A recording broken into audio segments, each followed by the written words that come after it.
Il y a quelques grandes lois qui gouvernent toute la pensée, de même qu'il existe quelques lois fondamentales en physique, en chimie et en mécanique par exemple. Nous savons que la maîtrise de la pensée est la clé de la destinée. Or, pour savoir diriger notre pensée, il faut que nous apprenions et comprenions ces lois, comme le chimiste et l'électricien doivent connaître et comprendre celles qui régissent la chimie et l'électricité. L'une de ces lois fondamentales est la loi de substitution. Cela veut dire que la seule manière de se débarrasser d'une certaine pensée, c'est de la remplacer par une autre. On ne peut la chasser en effet sans opérer cette substitution. Il n'en va pas de même sur le plan physique. Nous pouvons laisser tomber un livre ou une pierre en ouvrant simplement la main. Mais en ce qui concerne la pensée, c'est tout différent. Pour écarter une pensée négative, il faut que nous pensions à quelque chose de positif et de constructif. C'est comme si nous disions que pour pouvoir lâcher le crayon que nous tenons dans la main, il faut le remplacer par une plume ou par un livre au moment où il tombe. Si je vous dis « Ne pensez pas à la statue de la liberté », il est évident que vous l'évoquez à l'instant même. Déclarer « Je ne pense pas à la statue de la liberté », c'est y penser. Mais si ensuite vous vous intéressez à quelque chose d'autre, si vous écoutez la radio par exemple, vous oublierez la statue de la liberté.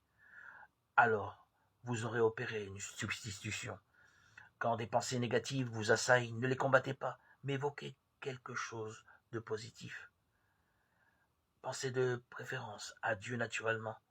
Cependant, si cela vous est difficile à ce moment-là, absorbez-vous dans une idée positive et constructive, et votre pensée négative s'évanouira. Il arrive parfois que des pensées négatives nous assaillent avec une telle violence que nous ne pouvons les dominer.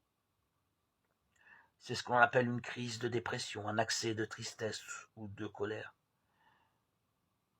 Ce qui vaut le mieux en pareil cas, c'est d'aller se changer les idées chez quelqu'un, d'assister à un spectacle intéressant ou de se plonger dans un livre captivant. Un beau roman, une biographie, un récit de voyage. Si nous restons seuls aux prises avec le courant négatif, nous ne réussirons probablement qu'à l'amplifier. Tournons notre attention vers un sujet tout à fait différent et refusons-nous énergiquement à penser à la cause de notre préoccupation. Plus tard, quand nous aurons retrouvé notre calme, nous pourrons y revenir pour le soumettre avec confiance au traitement spirituel. Je vous dis de ne pas résister au mal. Matthieu 5, 39.